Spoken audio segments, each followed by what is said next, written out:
What if every version of you didn't even know the other existed? One self to work, one self to live. No overlap, no memory, no escape. So we start with the opening scene, the white room. A woman by the name of Haley wakes up on the table, stark white, confused, disoriented, and obviously scared. A voice through the intercom begins to ask her very external questions. Who are you? It's clinical, impersonal, and almost eerily polite. This is our first taste of Severance. She does not remember who she is. The themes here is identity, insurance, corporate, dehumanization. The tone is a horror meets a workplace satire. Now we cut to Mark Scout, played by Adam Scott. Is depressed and crying in his car before work. Once inside Lumon, his demeanor changes, completely chipper, robotic, a company man. We learn he's a severed employee. His work self, as we call an innie, and his outside self, an outie, are completely separated. Symbolism, grief management, escapism via severance. The visual cues here are mute blues and grays, sterile lighting.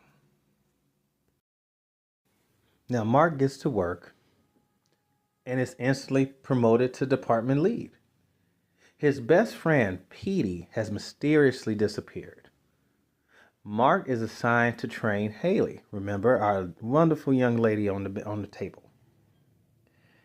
Their work involves mysterious, vague tasks called refining macro data, basically deleting scary numbers on the screen. It's absurd if you think about it, but it's with a purpose.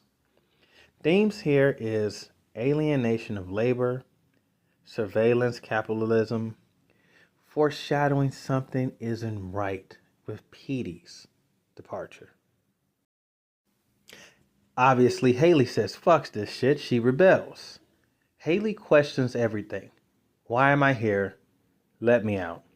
She's told repeatedly, you are not a person. You are an employee. She tries to escape, but is physically restrained and repeatedly punished. Visual metaphor, the office is like a maze-like, almost like a prison. Now we must talk about the outside world. Let's talk about outside Mark, his outie. It's very lonely, sad. He attends a bizarre dinner party where people worship Lumon as some sort of religious institution. He's grieving over his wife and trying to numb it with the severance procedure. The theme here is repression of trauma, cult-like corporate ideology. Twist. Petey returns. In a huge reveal at the end of this episode, Mark's former co-worker Petey shows up outside of Lumon, unsevered, confused, and extremely paranoid. He tells Mark that they're doing something terrible in there. Hook for the season. What is Lumon hiding? And what does Severance really do? My final reflection of the first episode, Severance is a corporate horror dressed in khakis and key cards. It explores identity, grief, capitalism, and control. With an unnerving calm, episode 1 sets the tone with a surgical precision, asking one question louder than any of the West. If you could leave your pain at the door, would you still be you? So I have one more question. If your job could erase your pain, would you sign up for it? Or is the cost of peace your very soul? Because at Lumon, your freedom ends at the door. And the real you, unfortunately, never clocks out. Tap the subscribe button, or you might just have to sever your access to greatness. Catch more deep dives, true crime chills, and wrestling what ifs only on the Duel's Corner. Two voices, one truth. And we're out.